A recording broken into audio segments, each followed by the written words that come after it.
नमस्कार, स्वागत है आप सभी का हमारी खास सीरीज जिसका नाम है फंड के फनकार। जी हाँ, फंड के फनकार में हम उन धुरंधरों, उन एक्सपर्ट से आपको मिलाते हैं जो आपके पोर्टफोलियो को सजाते हैं, संवारते हैं, समझाते हैं और बताते हैं कि कैसे छोटी छोटी बूंद से सागर भरा जा सकता है, कैसे छोटी छोटी एसआईपी से सपनों को लंबे समय में पूरा किया जा सकता है।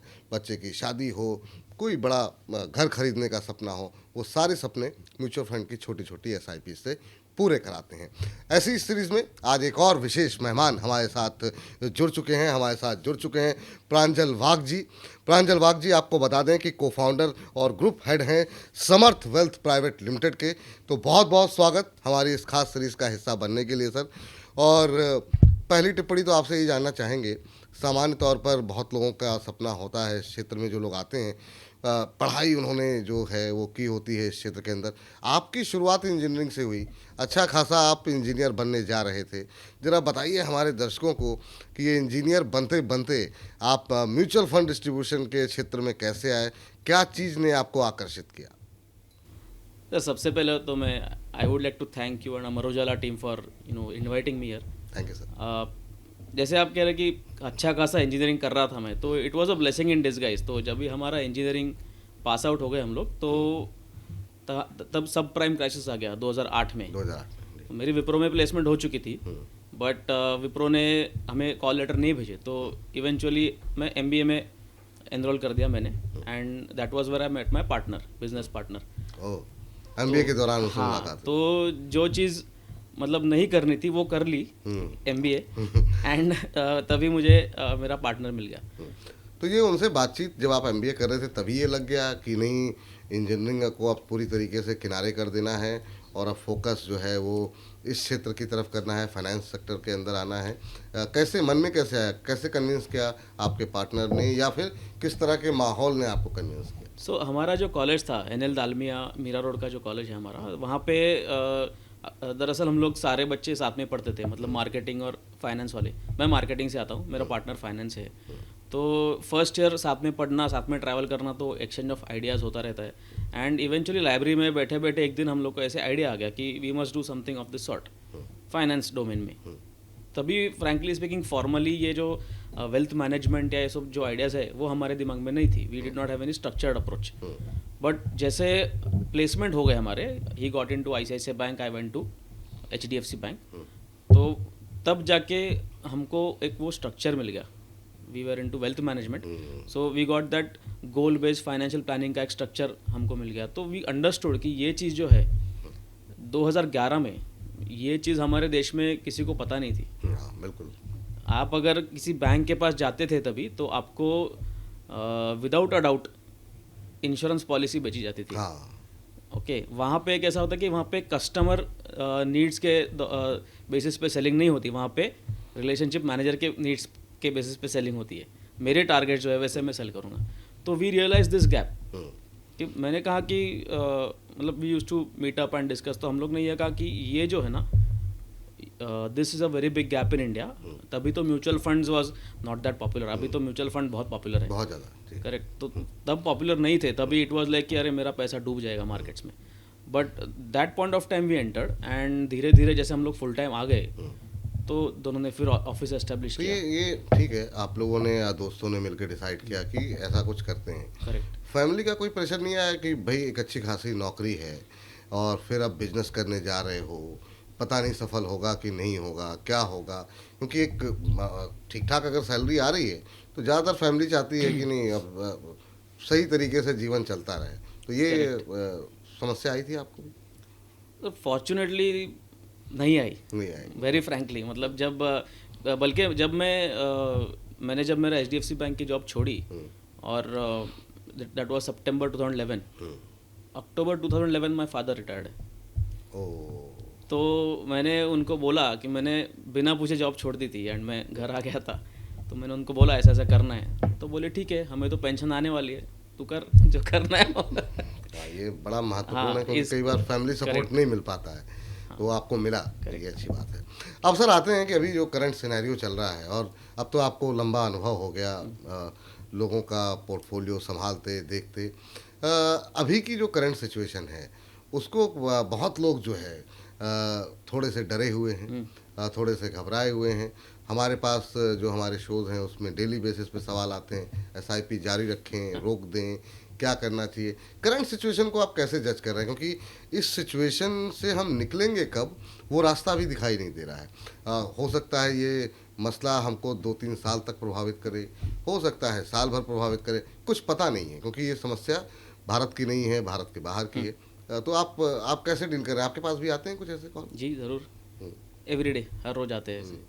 तो पहली बात तो ये दुनिया भी पहले ऐसे नहीं रही, मतलब 1990s में या 95 2000s में हम लोग इतने कनेक्टेड नहीं थे। टुडे एवरीबडी इज़ कनेक्टेड, तो इट्स अ लोकल वर्ल्ड। तो भले ही ईरान में वॉर चल रहा है बट उसका इम्पैक्ट हम पर आ रहा है, ठीक है, बिकॉज ऑफ ये हॉर्मुज स्ट्रेट हो या एलपीजी पीएनजी या फिर ऑयल का शॉर्टफॉल हो, हम पे इम्पैक्ट आ रहा है वो। If you ask me frankly कि ये कब एंड होगा, तो मुझे पता नहीं, हाँ। किसी को भी नहीं पता है। कोई अगर कह रहा है कि मुझे पता है तो वो झूठ बोल रहा है, ठीक है। अभी अगर मैं टिपिकली देखूंगा anatomy of any market crash, तो इट इज़ ऑलवेज दिस, कोई तो एक रीज़न होता है, उसकी वजह से मार्केट गिरता है, देन मार्केट ऊपर जाता है, and then everything is good, ठीक है। तो ह्यूमंस जो होते हैं ना, उनके दिमाग में एक there is a concept called as recency bias. हम लोग रिसेंट न्यूज़ से बहुत इम्पैक्टेड होते हैं। अभी के दिन, आज के दिन में ना, there is a lot of noise around markets. आप न्यूज़पेपर खोलोगे, आप व्हाट्सएप खोलोगे, आप इंस्टाग्राम खोलोगे, हर जगह पे यही दिख रहा है, यूएस, ईरान, इजराइल, जो भी है। आप थोड़े टाइम में पीछे चले जाइए, 2022 में रशिया यूक्रेन में भी यही हुआ था, तभी भी वर्ल्ड वॉर 3 के नारे लगे थे। बट आज 4 साल हो गए, वो वॉर अभी भी जारी है, उसका इम्पैक्ट मार्केट पे ज़ीरो है आज के दिन में। So this impact will where of. Second thing is, मैं और थोड़ा पीछे जाऊँगा, मैं कोविड में जाऊँगा। कोविड के टाइम पे भी एक रीज़न था, उसकी वजह से मार्केट 40% से गिरा, फिर मार्केट बहुत 2-3 टाइम्स ग्रो हुआ, and then everything was good. So यही एनाटॉमी हर टाइम चलती है। 2008 में भी यही हुआ था, रीज़न कुछ और था, okay, market fell by 57-59% and again it rose, okay. Recovery times थोड़े अलग होते हैं, बट इवेंचुअली क्या होता है, मार्केट गिरता है एंड उठता है। तो as an investor I need to learn this, that ignore the noise. जो भी नॉइज़ चल रही है ना, उसको आप इग्नोर करो। आपको फंडामेंटली क्या दिख रहा है, मार्केट नेगेटिव है, इन्वेस्ट कर सकते हो। अगर आपको लमसम करने में डर है तो एसआईपी कीजिए। तो जैसे आपने कहा कि एसआईपी बंद करनी चाहिए कि नहीं, बल्कि एसआईपी बढ़ानी चाहिए। एसआईपी बढ़ानी, हाँ, एसआईपी बढ़ानी चाहिए, लमसम करना चाहिए। लमसम अगर आपको फिर भी डाउट है, एसटीपी कर सकते हो। All these tools are available, and ये करके, इनफैक्ट ये करके ही वेल्थ बनेगी आपकी। अच्छा, एक चीज़ मैं आपसे समझना चाह रहा था, जैसे क्या इस तरह की जब क्राइसिस होती है, जब इक्विटी पे थोड़ा सा भरोसा कम होने लगता है, क्या ये समय ऐसा होता है जब हम अपने पोर्टफोलियो को थोड़ा सा फिर से देखें, क्या उसको हम फिर से रीबैलेंसिंग करने की कोशिश करें, कुछ बदलाव करने की कोशिश करें? क्या इक्विटी में एक्सपोजर थोड़ा सा कम करके, क्या डेट, या हालांकि अब तो सभी गिर रहे हैं, सिल्वर और गोल्ड भी गिर रहा है, तो क्या उस तरफ थोड़ा सा एक्सपोजर बढ़ाना चाहिए? आप क्या सजेस्ट कर रहे हैं अभी? सर, हमारी थोड़ी अलग अप्रोच है। सो हम लोग थोड़ा सा फाइनेंशियल प्लानिंग या रिस्क प्रोफाइलिंग का अप्रोच लेते हैं। सो फर्स्ट ऑफ ऑल मुझे ये समझना चाहिए कि मैं, for example as an individual, मैं नेगेटिविटी झेल पाऊंगा या नहीं। That is something that is to be decided. So हमारे पास जो भी क्लाइंट्स आते हैं ना, तो पहले हम ये एक्सरसाइज करते हैं रिस्क प्रोफाइलिंग नाम की। मतलब सिंपल टर्म्स में, आप रात को अच्छे से सो पाओगे या नहीं। अगर वॉर चल रही है, वहाँ पे बम वहाँ गिर रहे हैं बट आपकी नींद खराब हो रही है, तो ये होगा या नहीं होगा। अगर आपकी टेम्परामेंट वैसी नहीं है कि मार्केट्स, अगर मेरे फंड्स 10% नेगेटिव, 20% नेगेटिव है, तो दुनिया ख़त्म हो गई मेरे लिए, ऐसा अगर आपका होने वाला है, तो you should not invest entirely into equities.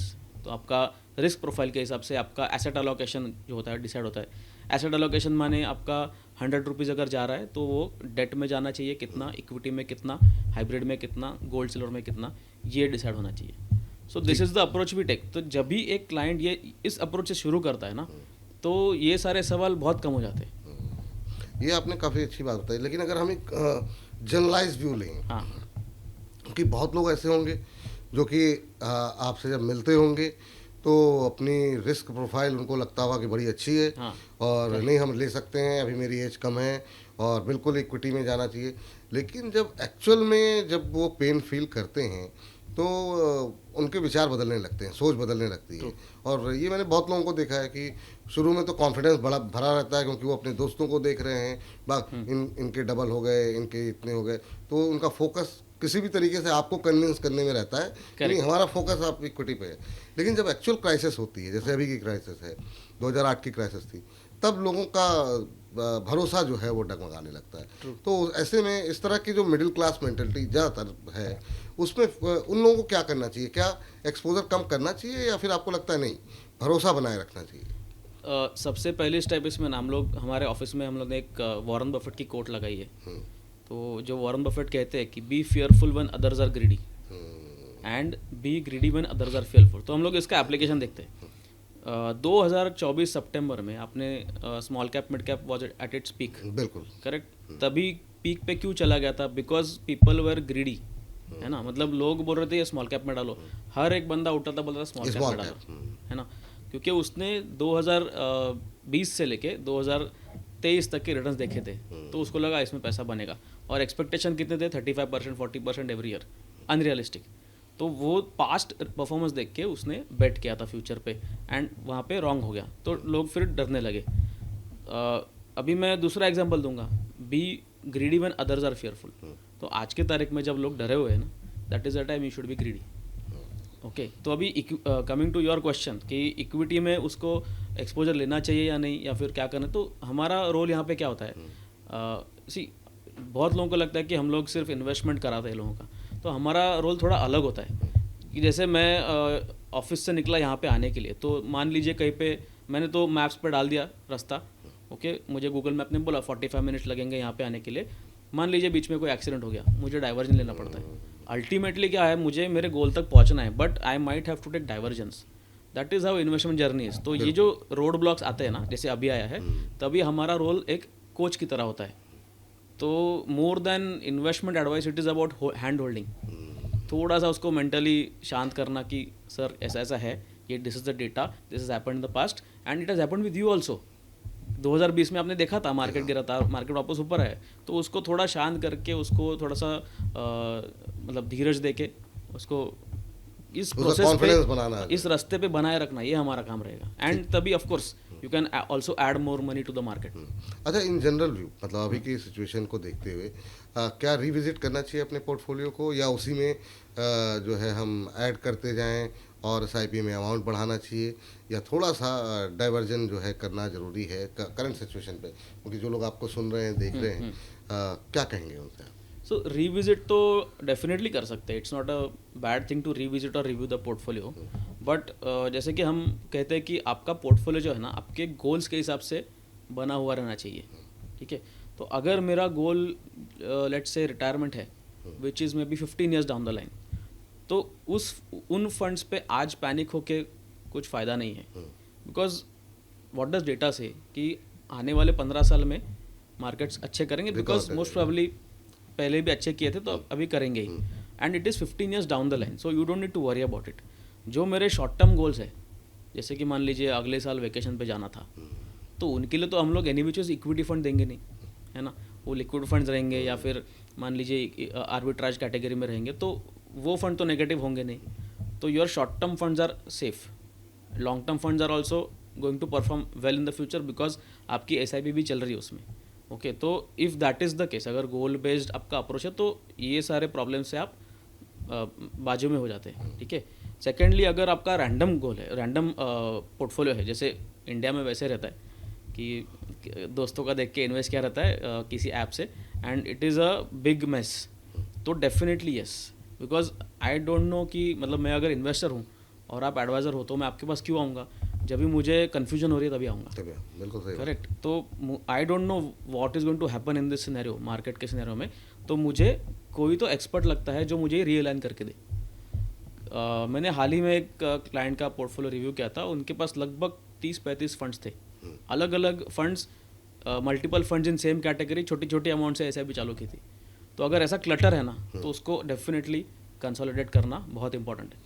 अच्छा, जब आप लोगों के पास या आपके पास कोई अपनी पहली एसआईपी शुरू करने के लिए आता है, या बहुत सारे लोग आपको देख करके अगर म्यूचुअल फंड में निवेश शुरू करना चाह रहे हैं, शुरुआत कहाँ से करनी चाहिए, किस तरह के फंड से करनी चाहिए? क्या वो फंड लार्ज कैप होना चाहिए, क्या फ्लेक्सी कैप होना चाहिए? मतलब एक जो पहली शुरुआत है, पहली नौकरी लगी, पहली एसआईपी, वो उसकी शुरुआत कैसे करें? तो पहले जब आप चालू करते हो ना, तो it is very easy to start an SIP. जैसे मैंने कहा कि आप कोई भी ऐप पे जाओगे, कोई भी टॉप परफॉर्मिंग फंड देखोगे, इन्वेस्टमेंट चालू कर दोगे, but that is not the correct approach.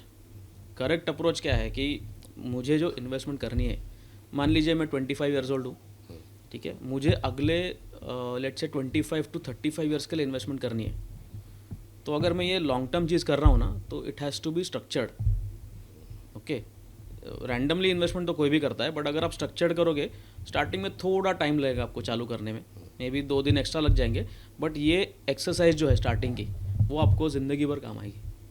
Segmentation of fund जो होता है, या फिर बाइफर्केशन की X amount of SIP for let's say buying a house. I want to buy house when I am 35 years old, 10 साल में, तो उसके लिए मैं कैसे प्लानिंग करूँगा?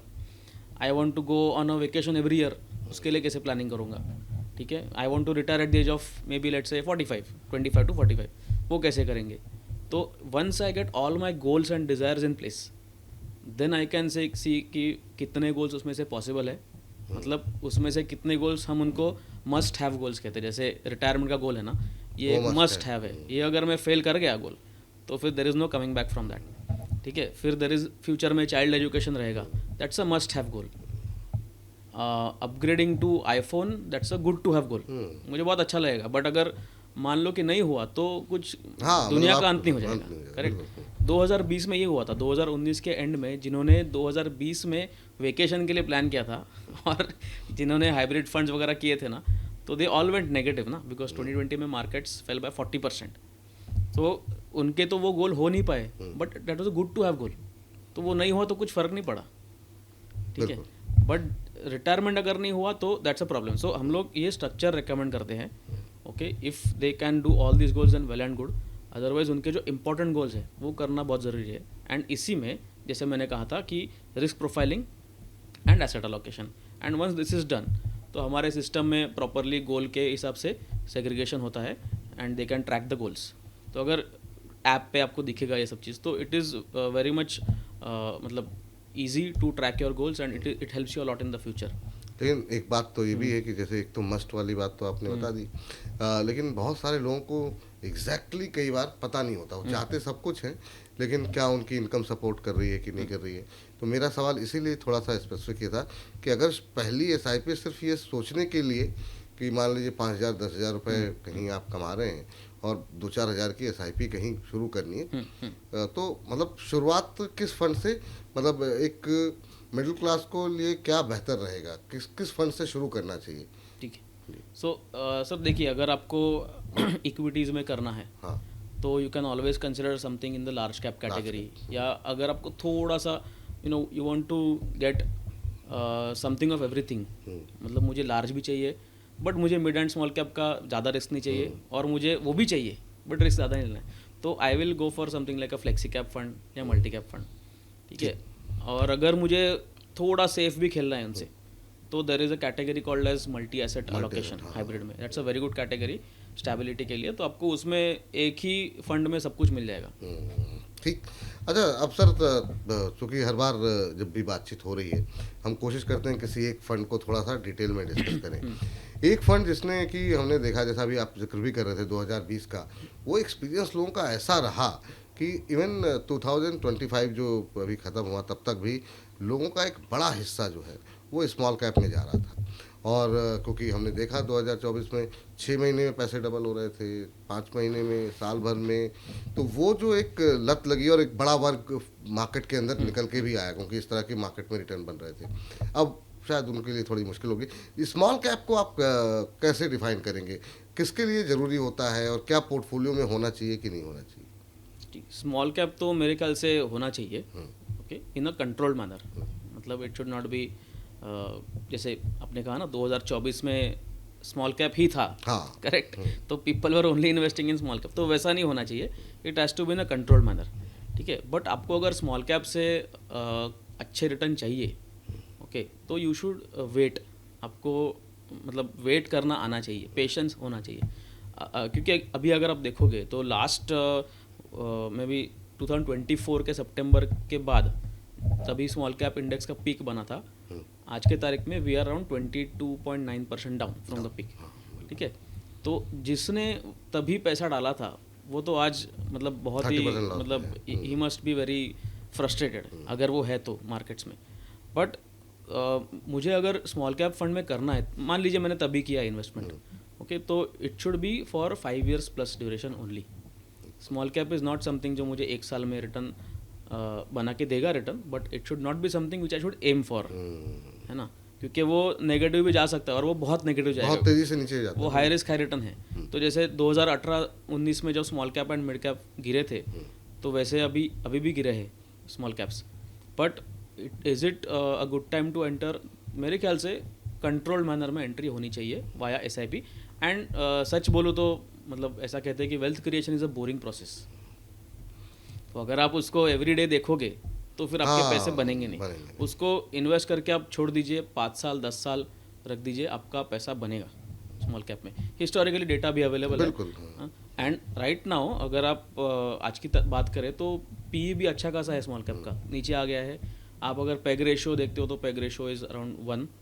तो टिपिकली इट सेड कि पेग रेशियो अगर 1 है तो आपका मतलब यहाँ से ग्रोथ आएगी फंड में।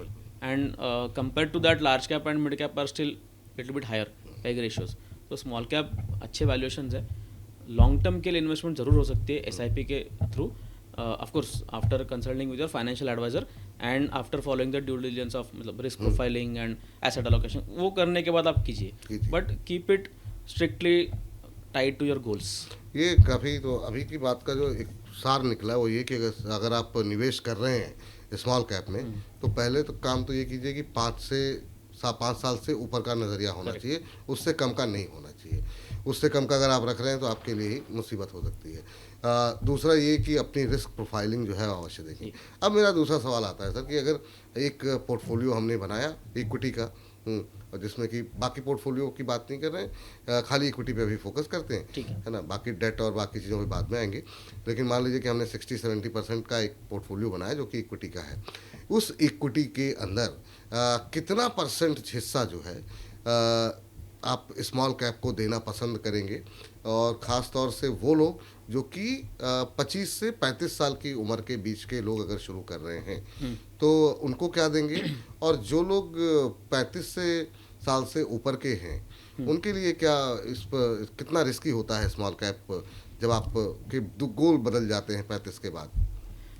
ये तो बहुत मुश्किल सवाल है वैसे। अब फिर भी एक मतलब there is no one answer for this, but but देखिए अगर मैं अगर ये अज्यूम करके चलूँगा कि जो 25 साल का नौजवान है वो रिस्क प्रोफाइलिंग एग्रेसिव है एंड वो देख सकता है लॉस होते हुए, तो 30% can be in small cap, okay. Unfortunately क्या होता है जब भी कोई चालू करता है इन्वेस्टमेंट तभी वो इमीडिएटली नहीं जाता स्मॉल कैप में इतना, बट प्रैक्टिकल थियोरेटिकल बेसिस पे आप कह सकते हो कि हाँ 30% आप मिड कैप 30% स्मॉल कैप दे सकते हो, ओके। बट जैसे आपका एज बढ़ता है तो you are suppose to reduce the allocation. तो मान लीजिए जनरली एक कहावत होती है कि 100 minus age is equal to equity. तो मतलब मैं अगर 25 ईयर्स हूँ तो 100 माइनस 25 इज इक्वल टू 75%। तो 75% of my money should be in equity. तो इस 75% में आप 30% स्मॉल कैप को दे सकते हो। जैसे आपकी एज बढ़ती है, मान लीजिए आप 35 हो गए तो 65% होना चाहिए इक्विटी में। तो उसमें आप चाहिए तो 30%, 25%, 20% कर लो स्मॉल कैप को, तो रिड्यूस द अलोकेशंस। अगर आपको लग रहा है कि 10 साल हो गए इन्वेस्टमेंट करके, 25 पे चालू की थी 35 हो गया, तो भी थोड़ा सा सेफ होना चाहिए, तो आप उसको प्रॉफिट बुकिंग करके अब धीरे धीरे सेफ फंड में आ सकते हो, जो टिपिकली अपना लाइफ साइकिल फंड्स में जो होता है ना वो आप फॉलो कर सकते हो मॉडल। अच्छा सर, एक चीज़ और जाननी चाहिए थी आपसे। अगर जो लोग स्मॉल कैप के, जैसा कि आपने खुद बताया कि बड़ी संख्या में लोग आ रहे हैं, तो सबसे बड़ा फ़ायदा क्या है स्मॉल कैप फंड का, और सबसे बड़ा नुकसान क्या है?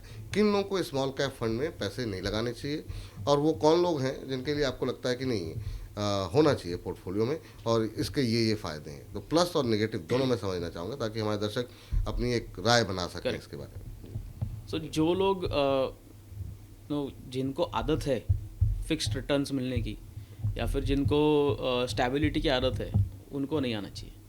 अगर मान लीजिए, मैं एक एग्जांपल लेता हूँ कि अगर कोई सीनियर सिटीज़न है जिसने ज़िंदगी भर सिर्फ एफडी की है, बैंक एफडी, ओके, तो उसको मैं स्मॉल कैप में नहीं लेके आ सकता, क्योंकि जिस दिन वो नेगेटिव होगा ही will not be able to bear it.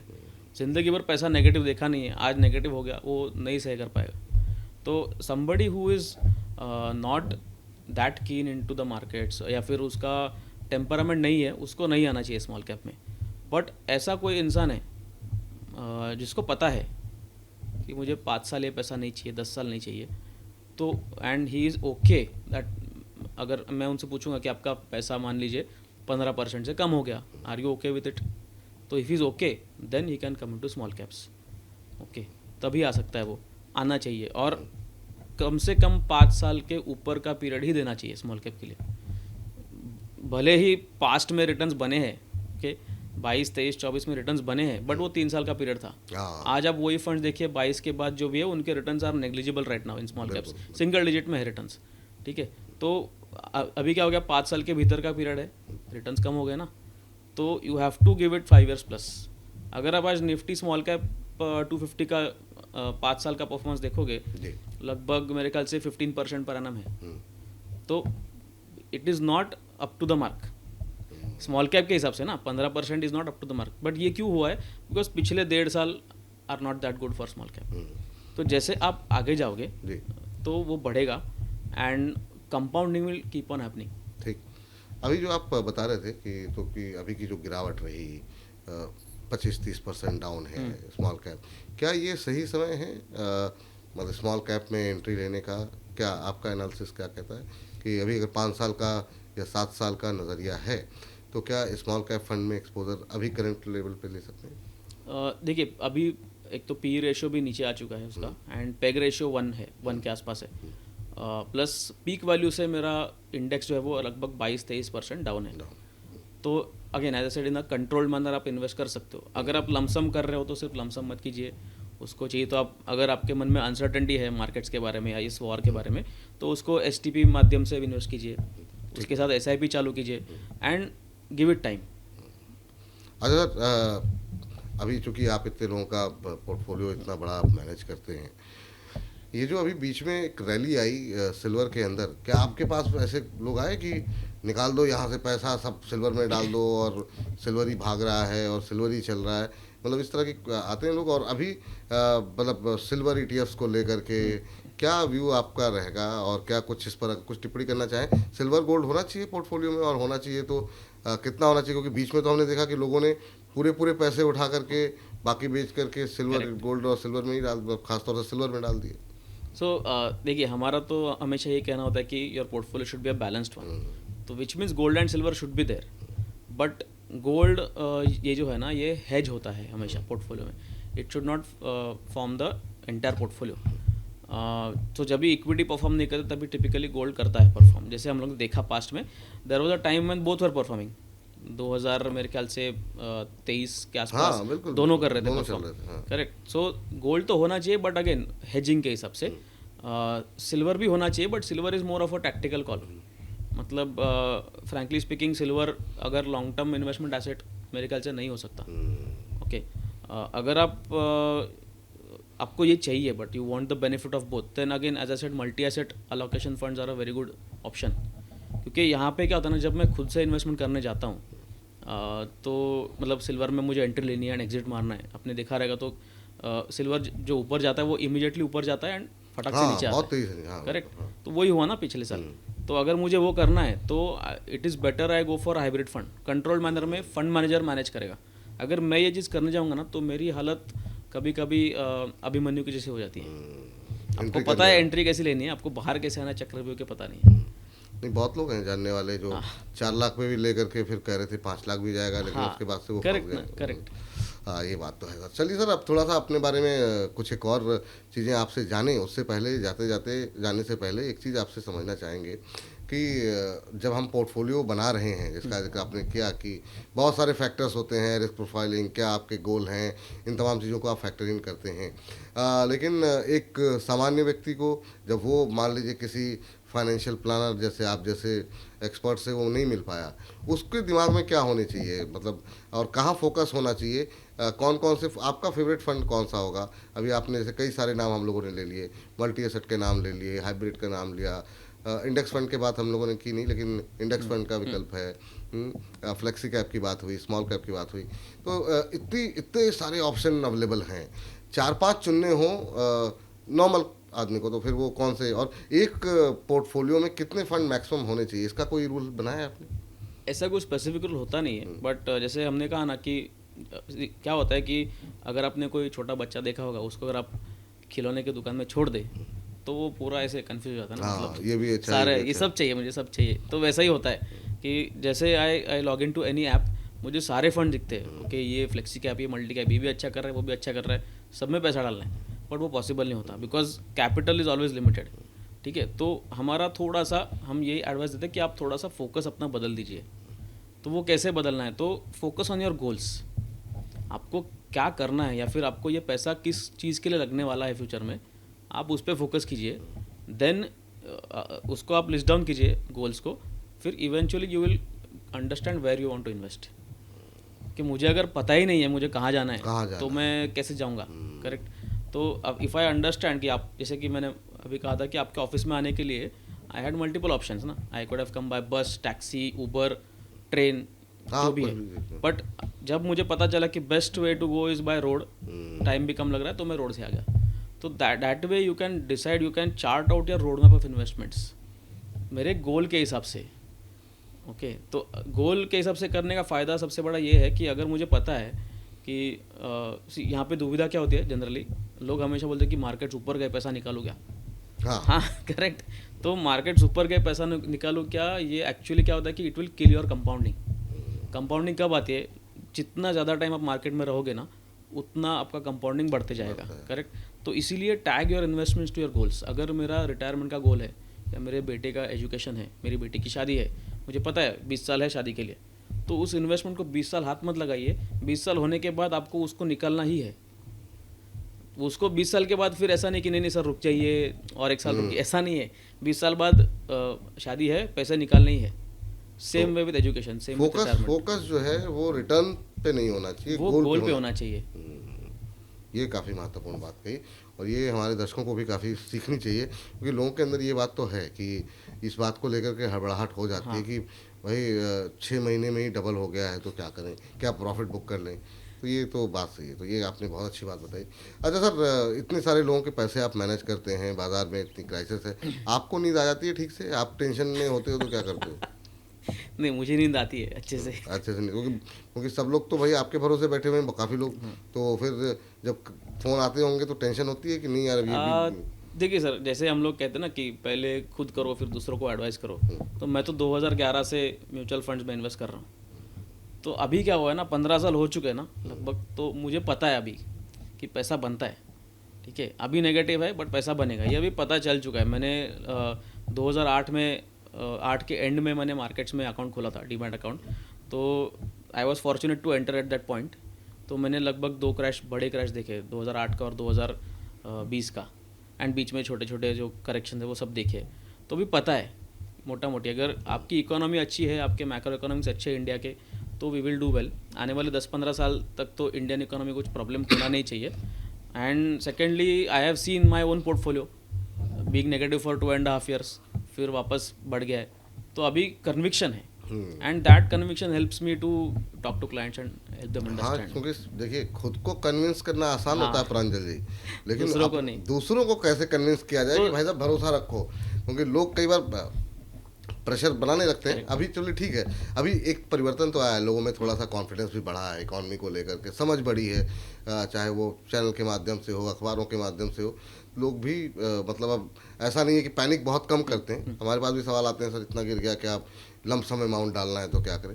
तो ये तो लगता है कि लोग पैनिक में नहीं रहते हैं, पहले जितना ज़्यादा पैनिक होता था। Correct. आज के 10 साल 15 साल पहले लोगों को लगता था गलत कर दिया, एफडी में ही लगाना चाहिए था, और ये तो हम फंस गए। अब लोगों में लगता है कि नहीं ठीक है, अभी गिरा है, 5 साल बाद फिर सही हो जाएगा, 2 साल बाद सही हो जाएगा। तो कितना मुश्किल होता है लोगों को समझाना?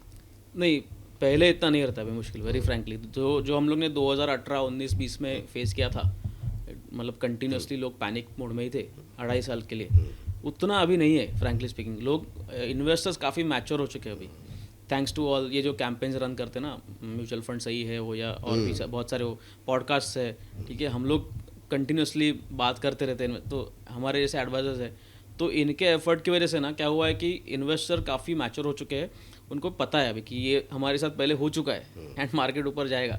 तो डेफिनेटली इन्वेस्टर्स पैनिक करते हैं, डेफिनेटली एफडी में डालना चाहिए था पैसा, आज भी बोलते हैं, बट वो कम हो गए। एंड कन्विंस करना भी आसान है क्योंकि हम लोग पास्ट का डेटा दिखाते हैं कि देखिए आपका ही पोर्टफोलियो ऐसे था, अब ये हुआ था, अभी भी वही हो रहा है, तो जस्ट बी पेशेंट, पैसा बनेगा। पैसा बनेगा। अच्छा सर, रिलैक्स करने के लिए क्या करते हैं? मूवी देखते हैं, क्रिकेट खेलते हैं, गाने सुनते हैं, क्या करते हैं? मूवी देखता हूँ, गाने सुनता हूँ, ट्रैकिंग करता हूँ, वाइल्ड लाइफ सफारीज, फोटोग्राफी भी करता हूँ। बहुत शानदार सर। अच्छा ये बताइए कि आपका पसंदीदा फिल्म जो है अभी हाल फिलहाल में कोई ऐसी हो जो आपको बहुत पसंद आई हो और आप रिकमेंड करना चाहेंगे हमारे दर्शकों को? काफ़ी सारी है, बट मैंने एक्चुअली फ्रैंकली स्पीकिंग संडे को मैंने धुरंधर पार्ट 1 देखी है मैंने इतना लेट देखी है। तो फिर तो अभी काफ़ी पीछे चल रहे हैं आप, पीछे चल रहे हैं। काफ़ी पीछे चल रहा है। चलिए बहुत अच्छी। पुरानी फिल्में या नई फिल्में कौन ज़्यादा पसंद है? दोनों फिल्में। पुरानी फिल्में, नई फिल्में, इंग्लिश फिल्में, हिंदी, मराठी, सब साउथ की फिल्में सारे देखता हूँ मैं। बहुत शानदार, बहुत अच्छे। प्रांजल जी, बड़ा अच्छा लगा आपसे बातचीत करके, आपके बारे में जान करके, और जिस तरीके से आप लोगों को फाइनेंशियल लिटरेसी की तरफ लेके जा रहे हैं और लोगों का पोर्टफोलियो बढ़ा रहे हैं। उम्मीद करते हैं कि इस बातचीत से बहुत कुछ सीखा होगा हमारे दर्शकों ने और वो आपको अप्रिशिएट करें, और भरोसा भारतीय अर्थव्यवस्था पर, क्योंकि जैसा आपने कहा कि आखिर में तो ऊपर ही जाना है, वो चाहे आदमी हो या फिर बाजार। तो फिर ठीक है, भरोसा बरकरार रखें। बहुत बहुत अच्छा लगा सर आपसे बात करते। थैंक यू आपकी चर्चा में शामिल होने।